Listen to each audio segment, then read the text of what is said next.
네, 지상 최대 취업 프로젝트 공채를 잡아라. 안녕하십니까. 취업계 수반장, 신반장, 신익태입니다. 자, 어제부터 저희가 다루고 있는 기업이 어디입니까? 네, 그렇죠. 두산입니다. 저희가 어제 두산의 전체적인 부분을 봤다면요. 오늘은 뭘 봐야죠? 네, 맞습니다. 두산의 인적성입니다. 이름하여 DCAT를 저희들이 오늘 공략해야 됩니다. 이 두산의 인적성이 사실 만만치 않다는 이야기가 꽤 많이 우리 취준생들에게 돌고 있습니다. 그래서 어려워하고 있는 여러분들 위해서 저희가 어렵게 모신 그분 누군지 궁금하시죠? 화면으로 먼저 만나보시겠습니다. 합격을 향한 폭풍 질주. 수리 영역의 아이콘 곽인경. 네, 인적성 수리 영역의 대가십니다. 곽인경사님 어서 오십시오. 안녕하세요. 안녕하세요. 안녕하세요, 여러분. 곽인경입니다. 네, 자, 강사님 오랜만에 뵙는 것 같은데 요즘이 또 시즌인 만큼 상당히 바쁘실 것 같은데 요즘 어떠십니까?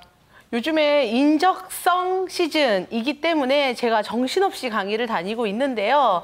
그 와중에도 공채를 잡아라에 정말 나오고 싶었어요. 네. 수업을 가면요. 요즘 학생들이 무지 많이 보는가 보더라고요. 저한테 네. 와서 강사님 공채를 잡아라에 나오시지 않나요? 라고 저한테 정말 많이 물어보고 있어요.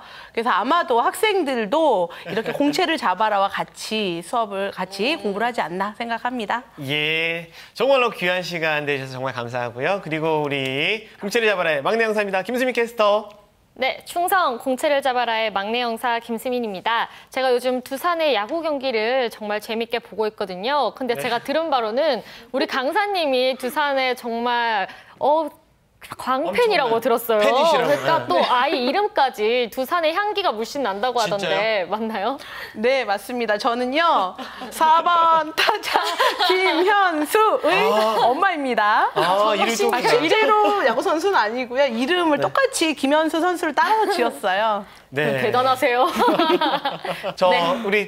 우리 시즌이잖아요. 그죠? 네, 수민 씨. 네, 야구는 역시 가을 야구라고 하잖아요. 네. 그런데 우리 공채도 가을 공채가 아닌가 싶은데 두산의 인적성 DCAT가 바로 내일 모레 진행이 된다고 하던데 맞나요? 그래요? 두산 중공업하고 네. 건설하고 네. 그 DST에서 서류 전형을 마치고요. 네. 이제 내일 모레 17일이죠. 이때 인적성 DCAT를 시험을 본다라고 지금 하고 있습니다. 야, 그렇구나. 여러분들 사실 이제 내일 모레 우리 지원자들이 한창 준비를 많이 해야 되는 상황입니다. 그래서 저희가 이 DCAT 이름도 복잡해. 두산 Comprehensive Aptitude Test. 이 이름도 거창한 이 DCAT를 제가 오늘 확실하게 풀어보겠습니다. 자, 그러면 우선 강사님, 이 시험 어떻게 진행되는지 간략하게 좀 짚어주십시오. 일단은요, 이 DCAT는 업무 수행 역량과 기초 직무 능력을 평가하는 검사다라고 볼 수가 있고요. DCAT은, 즉 DCAT는요, 인문계와 이공계로 나누어서 이제 검사가 시행이 되는데요. 기초 적성 검사를 이제 시험을 보게 되는데, 일단 공통 역량으로는요, 적성 역량, 인성, 그리고 한자 검사가 실시가 되고 있고요. 이번 하반기에는 이공계 위주로 채용을 진행을 한다고 합니다. 그래서 제가 이공계열 문제로 오늘 준비를 해봤어요. 네, 그런데 인적성 하면은 엄청난 양의 문제와 또 이에 반비례하는 짧은 시간이 모든 기업들의 공통점인 것 같은데요. 이 DCAT도 같은가요? 맞아요. 이공계 같은 경우에는요. 언어 논리 나오고요. 그리고 수리 자료 분석 나오고, 그리고 공간 추리. 네. 공간 추리는 이공계에만, 인문계는 나오지 않아요. 이공계에만 출제되는 유형인데요. 이 세 가지를 전체 90문제. 맞네요. 시간은 82분이 주어지게 됩니다. 야, 그러면 이게 사실 90문항을 82분 안에 푸는다면 이게 사실은 30초 안에 풀어낸 문제도 있고요. 좀 야박하다, 네. 그죠? 네. 자, 만약에 지금 시험을 보러 가는 분들이라면 일단 다른 유형은 1분에 한 문제꼴로 푸시면 되고요. 공간 지각만 30문제 22분이 주어지기 때문에 조금 더 빨리 40초 정도에 푸는 연습을 하시면 좋겠죠. 일단 수리를 좀 얘기를 하고 공간 지각으로 넘어가려고 하는데요. 수리는 기존과 크게 다르지 않게 출제가 되고 있고요. 다른 기업과 다르지 않아요. 그래서 수리는 다른 기업하고 공통으로 공부를 한다라고 생각하시면 되고 네. 공간지각은 두산에서 아주 특별하게 디켓의 공간지각이다라고 하면 학생들이 가장 어렵게 생각을 하는데요. 이것만 좀 신경 쓰셔서 공부를 하시면 좋을 것 같아요. 알겠습니다. 지금 사실 강사님께서 하반기 전망까지 같이 내주셨습니다. 자, 기출 문제를 열심히 풀면 여러분들 큰 어려움이 없을 것 같다 이런 말씀도 해주셨는데요. 자, 그렇다면 저희가 그 말씀에 따라서 요거 준비하지 않으면 안 되겠죠. 뭐죠? 기출 문제죠. 강사님, 역시 오늘 또 기출 문제 준비해 주셨죠?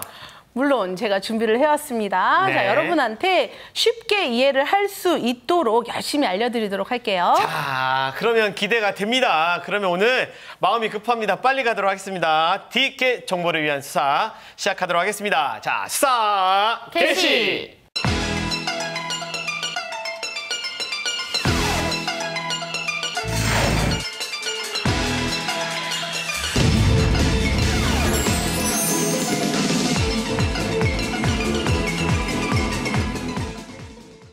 자, 강사님 마음이 급합니다. 그러면 첫 번째 문제부터 바로 살펴보도록 하겠습니다.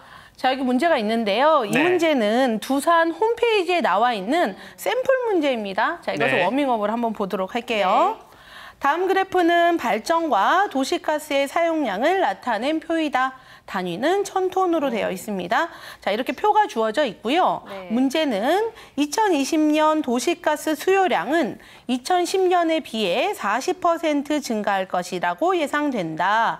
2020년의 도시가스 수요량은 얼마이겠는가라는 문제입니다. 네, 야, 이거 사실 제가 사실 그래프를 싫어하긴 하지만 그나마 이게 도시가스 얘기 나오니까 생활하고 밀접한데 날씨가 좀 많이 좋아지잖아요. 그래가지고 맞아요. 보일러 쓰는데 이 귀뚜라미 친구한테 물어볼 수도 없는 것 같고 이거 어떻게 접근해야 돼요? 제가 오늘- 사실 좀 숫자가 명확히 나온 게 아니야. 오늘 제가 네? 귀뚜라미 옷을 입고 왔는데 제가 한번 얘기해 볼까요? 아, 그것인가요? 네. 여기 CG로 날개 좀 달아주세요. 어떻게 해야 되는지 모르겠네. 진짜. 제가 보기에는 일단 여기 도시가스 사용량을 물어봤잖아요. 네. 그러면 일단 여기 발전, 이 그래프는 좀 필요가 없는 거 아닌가요? 그렇죠. 맞죠? 그럼 두 번째 그래프 있는 얘네만 보면 될 것 같은데 일단 2010년에 비해라고 했으니까 2010년에 있는 그래프를 보면은 15,000톤이 안 되는 것 같아요. 네. 그래서 14,000톤 정도로 잡고 여기에 곱하기 0.4를 하면 5,600톤이 나오더라고요. 그래서 더해보니까 19,600톤 정도가 되는데 이게 좀 가까운 게 2번인 것 같아요. 그래서 저는 2번을 골라봤는데 맞나요, 강사님? 아니, 진짜 정답이에요? 역시 귀뚜라미가 맞추네요. 아니, 저는요, 사실 뭐가 헷갈렸냐면 2번, 3번, 4번이 다 거기서 거기야. 숫자가 비슷해요, 1950, 맞아요. 19,000이 아니라 이게 1000톤이니까 1,900만 톤, 2,000만 톤, 2,100만 톤이라 헷갈리긴 하는데 제가 잘 모르겠지만 팁이 요 2010년도에서 이 그래프가 1,500만 톤이 조금 못 돼. 네. 요게 핵심인 것 같아요. 그죠? 그렇죠. 네, 자, 제가 여러분 점점 나아지고 있습니다. 정답은 강사님께 여쭐게요. 강사님 부탁드립니다. 일단 이 문제는 두산에서 샘플로 주어지긴 했지만 다른 기업에도 충분히 나올 수 있는 문제고요. 네. 백분율 계산은 아마 이전에도 우리가 풀었기 때문에 쉽게 접근을 하실 수 있는데요. 일단은 도시가스가 어떤 그래프를 나타내고 있는지 가운데에 있는 표를 나타내고 있고 이때 15,000이죠. 네. 15,000에다가 단위가 1000톤이기 때문에 실제적으로는 1,500만 톤이긴 하지만 우리가 단위 1000톤은 생략을 하고 15,000으로 볼게요. 네. 그럼 15,000에서 조금 못 미치는데 보면 한 14,000쯤 되어 보이죠? 네. 네. 여기에서 40%면 10%는 1,400 곱하기 4를 하면 5,600. 네. 그럼 14,000에다가 5,600을 더하면 19,600쯤 되는데 뒤에다 1,000톤을 붙여야 되긴 하지만 그럼 이거랑 비슷한 답을 찾아주시면 된다는 거고요. 그러면 가장 가까운 답은 2번이 되겠습니다. 네. 아, 그렇군요. 이게 지금 홈페이지에 샘플로 나와 있는 거니까 이런 유형이 자주 나온다라고 아예 대놓고 얘기하니까 우리가 많이 풀어보고 준비하고 그러는 거겠네요. 그렇죠. 네. 이렇게 나와 있는 유형을 공부를 하면 거의 이 문제는 하나 정도는 들어간다라고 반드시 생각하시면 간다. 돼요. 자, 알겠습니다. 이 GCAT, DKC 저에겐 역시나 사실 만만치가 않습니다. 자, 강사님이 준비하신 다음 질문도 궁금한데 바로 넘어가서 보도록 하겠습니다.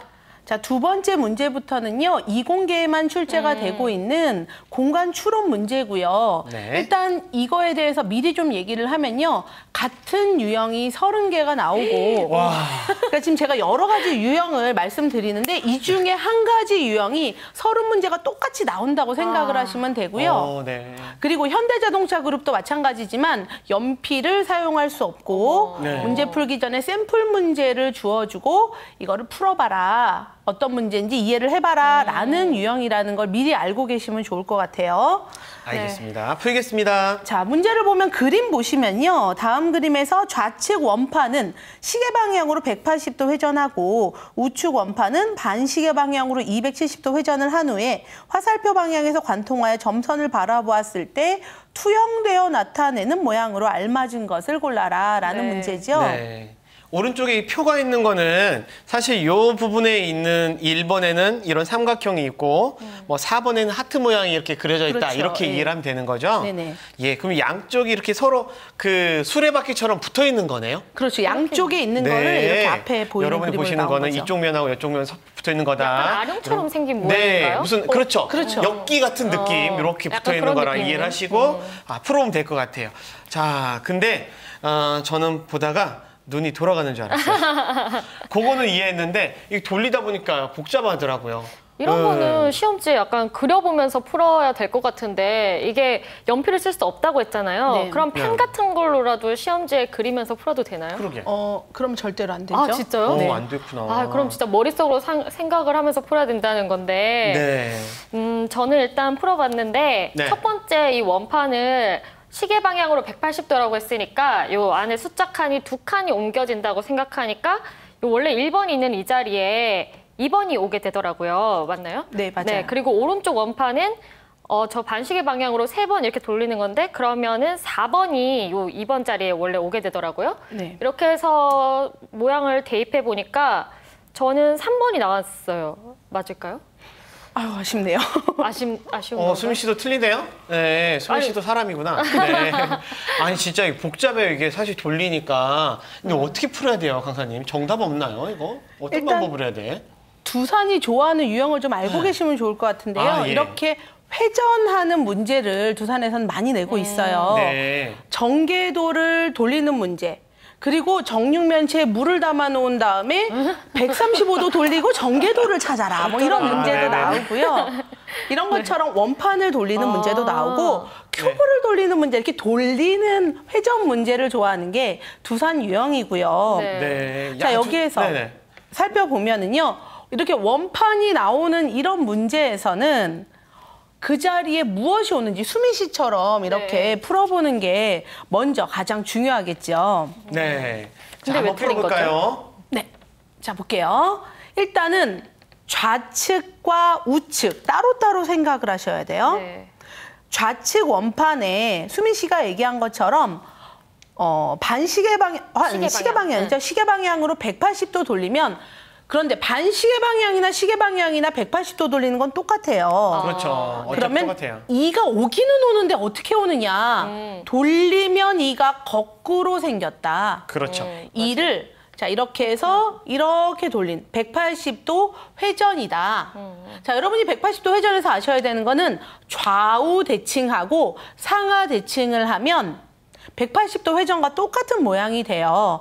그래서 2번에 나와 있는 이 사각형에 이렇게 대각선 펴져 있는 거를 180도를 돌리면 이건 모양이 똑같아요. 그죠? 그 다음에 우측에 있는 걸 보면은요. 마찬가지로 반시계 방향 270도면 시계 방향 90도. 네. 그러면 4가 오기는 오는데 네. 4의 모양이 시계 방향으로 90도 회전한 것 같은 모양이 온단 말이에요. 네. 네. 그러면 이 하트가 자 여러분 방향에서 봤을 때 시계 방향이 이 방향이죠. 그러니까 하트가 이렇게 생긴 모양이기는 한데 네. 네. 빛은 어디에서 오냐면 반대 방향에서 와요. 네. 그죠? 빛은 이 하트 그림의 반대 방향에서 오기 때문에 다시 좌우 대칭이 된다라고 생각을 할 수가 있는 거죠. 거기까지 생각하는 그렇구나. 사람들이 있나요? 빛을 비추는 것까지 그렇죠. 생각을 해야 지금 하는데. 수민 씨가 틀린 거 내가 지금 알아냈어. 아. 수민 씨는 빛이 어떻게 되는지 모르고 네, 모양만 네, 봤잖아요. 네. 근데 이게 지금 판에 이렇게 쭉 가가지고 여기 그 그림자 그림자를 보란 얘기야, 그림자. 여기 근데 이 사람아. 빛이 들어온다고 말을 안 해줬잖아요. 여기 화살표 있어요, 그림에. 관통에서 바람에 투영되어 나타난 모양을 보라는 거잖아. 이게 문과의 한계입니다. 수민 씨 걱정하지 마십시오. 근데 이게 저는 어떤 느낌이냐면 오늘 강의가 되게 좋은 게요. 요런 그 우리가 살짝 놓칠 수 있는 함정 맞아요. 같은 것들을 강사님이 얘기해 주니까 이제 알겠네요. 맞아. 저도 사실 왜 수민 씨가 틀린지 몰랐어요. 근데 마지막에 여기 투영되는 모습은 다르구나. 맞아요. 놓치면 안 될 것 같아요. 야, 알겠습니다. 이거 빨리빨리 풀어가지고 한 문제라도 더 풀어봐야 될 것 같아요. 우리 답을 자, 말했나요? 답은 네, 그래서 답은 몇 번이죠? 답은 2번이죠. 네. 답은 2번. 네. 알겠습니다. 자, 너무 어렵네요. 얼른 다음 문제로 넘어가 보도록 하겠습니다. 강사님 부탁드립니다. 두 번째 문제. 자, 이번에도 회전 문제 하나 더 보도록 할 건데요. 네. 정면의 이미지를 기준으로 완성된 정육면체를 지시에 따라 순서대로 회전시켰을 때 결과값에서 검은 화살표가 가리키는 면에 그려진 그림을 찾아봐라. 네. 단, 화살표가 가리키는 면에서 그림은 회전할 수 있다라고 되어 있죠. 정말 두산이 참신한 유형의 그 문제들을 참 잘 만드네요. 네. 처음 보는 문제예요. 와, 이걸 저는요. 이게 그러니까 돌고 이렇게 돌잖아요. 근데 이거를 그림을 안 그리고 머릿속으로 생각하라는 거죠. 그렇죠. 너무 어렵다. 한 인간적으로 번만 너무한다. 돌려도 어려울 텐데 무슨 네. 몇 번을 돌리라고 하는 건지.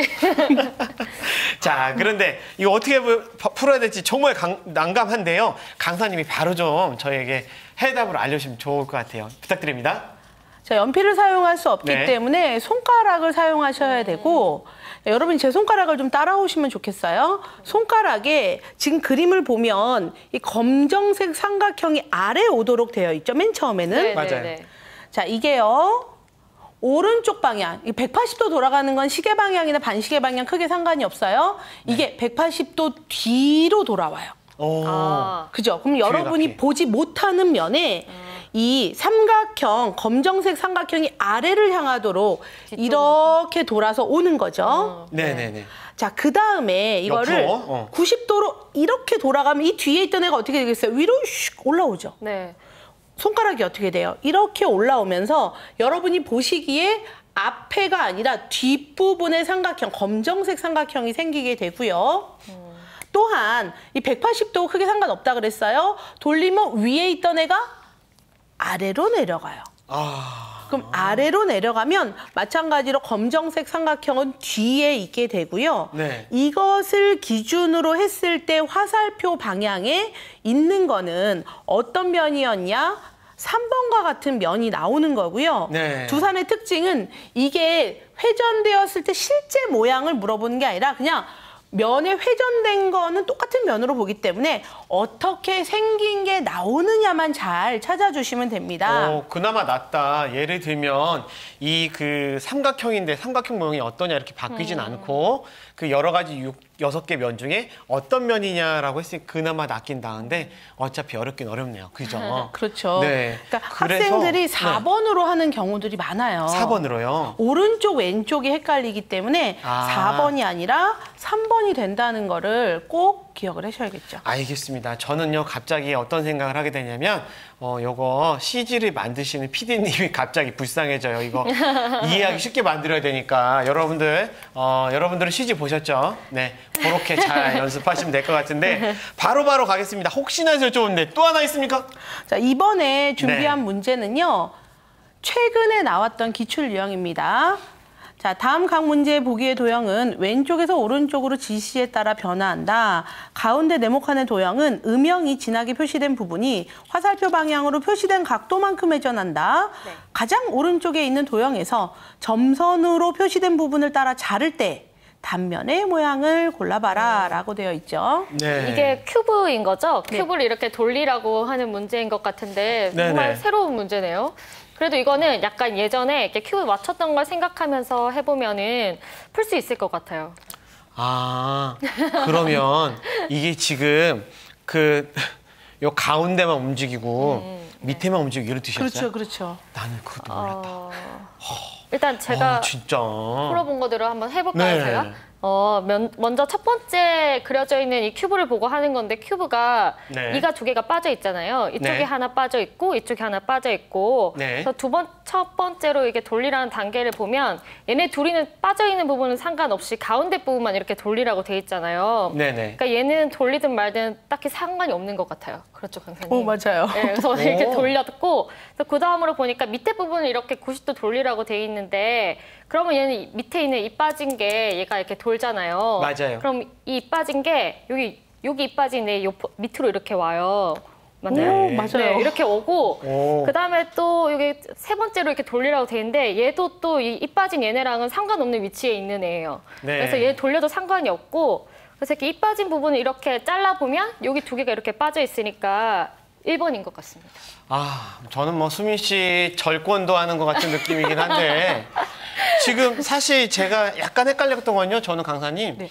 여기에 그 큐브가 두 개가 이빨이 빠져 있잖아요. 네네. 이 두 가지 모퉁이가. 요게 되게 헷갈리는 거예요. 그렇죠. 그것 때문에 시험 문제 냈겠다 싶은데 그 부분을 이해를 못하니까 되게 많이 어려웠어요. 근데 사실 큐브는 또 우리가 많이 직육면체는 보는 시험 문항이기도 해서 여러분들이 많이 준비해야 될 것 같은데요. 자, 강사님의 들으면 바로 이해되는 해설 한번 보도록 하겠습니다. 부탁드립니다.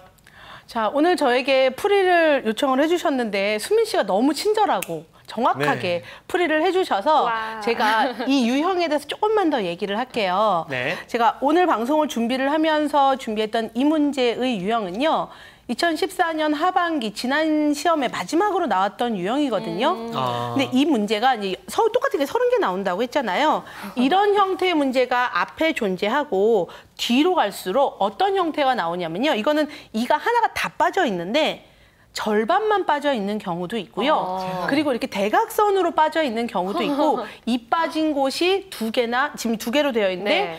3개나 4개가 있는 문제가 뒤에 30번으로 갈수록 그런 문제도 나온다고 하고요. 그리고 자를 때 지금은 되게 착하게 한 면을 잘랐는데요. 대각선으로 자르는 문제도 나왔기 때문에 이거를 기본으로 해서 조금 더 복잡한 것까지도 같이 공부를 하셔야지만 이제 전체 문제를 다 소화를 한다라고 볼 수가 있는 거죠. 알겠습니다. 문제들이 자, 참 잔인하네요. 네, 근데 저는 어떤 생각이냐면 아무리 힘들어도 이러한 문제들이 비슷한 문제가 3개, 4개씩 계속 나온다는 거잖아요. 30개가요. 그렇죠.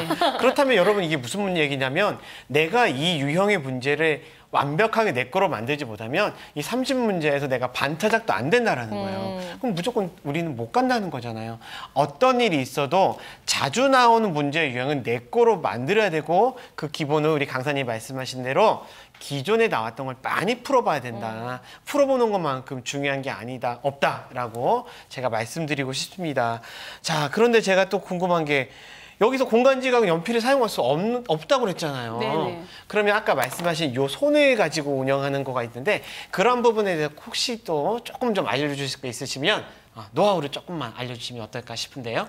일단 손가락을 사용하는 네. 거는 이전에도 얘기를 했는데요. 네. 이 손가락을 뭐 시험을 보면서 막 이렇게 돌리라는 거는 아니고 네. 이렇게 되게 작게 하겠죠. 시험지니까 조그맣게 이렇게 해서 회전하는 거를 이 손가락 끝을 이용을 하면 어떤 점이 좋은지 얘기를 할게요. 손가락이 이렇게 화살표처럼 그려서 여러분이 보시는 방향에서 오른쪽과 왼쪽이 결정이 되는 거거든요. 네. 그러면 아까 얘기했듯이 오른쪽, 왼쪽을 잘못 보기 때문에 오답이 많아서 네. 이거를 회전하는 것을 많이 보다 보면 네. 훨씬 더 도움이 되고요. 네. 또 하나 말씀드릴 건 뭐냐면 같은 유형이 30개가 나온다고 했어요.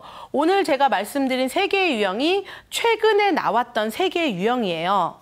두산이 네. 한 3년 만에 한 번씩 신유형을 네. 이제 내고 있는데 네. 보통 뭐 A, B 하다가 그 다음에는 AC 이렇게 C를 세 네. 유형을 나타내고 B를 죽이고 또 다시 AC 가다가 또 뭐 D까지 했죠 제가 네. DC 이렇게 두 개를 또 내다가 하나를 바꾸는 그러니까 3년에 한 번 정도씩 신유형을 내고 있기 때문에 네. 이 셋 중에 하나가 얻어 걸릴 확률이 무지 높다는 거예요. 네.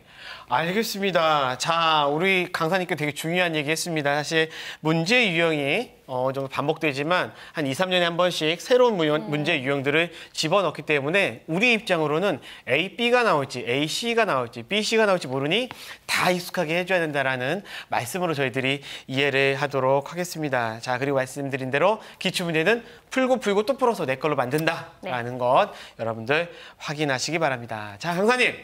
오늘 DCAT요. 사실 저희가 되게 약간의 멘붕이어가지고 제대로 말씀도 못 드리고 풀이만 좀 들었는데 오늘 어떠셨어요? DCAT.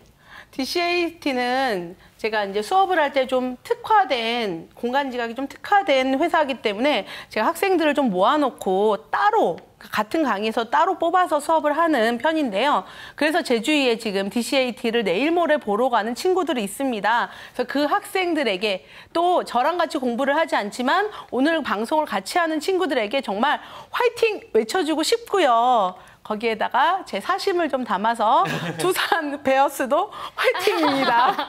알겠습니다. 자, 사실 인적성 할 때 우리 곁에 이분이 있어서 너무너무 저는 든든합니다. 수미 씨 오늘 어떠셨어요? 네, 두산 정말 도형 문제들이 많아서 그런지 제 머리가 정말 아픈 날이었는데요. 네. 두산 취준생 여러분들이 정말 대단하다고 느껴지는 날이었어요. 그래도 비슷한 유형이 쭉 나온다고 하니까 제대로 이해만 한다면 모두 맞추실 수 있을 것 같습니다. 화이팅! 네, 알겠습니다. 자, 오늘 또 곽인경 선생님, 김수민 캐스터 오늘 수고 많으셨습니다. 감사합니다. 고맙습니다. 네. 자, 공채를 잡아라. 오늘 수사는 이만 마무리하도록 하고요. 내일은요, 두산의 면접 분야 수사를 들어가도록 하겠습니다. 여러분들 많은 기대 부탁드리겠습니다. 자, 모든 취준생들이 합격하는 그날까지 우리 수사는 계속됩니다. 지빵!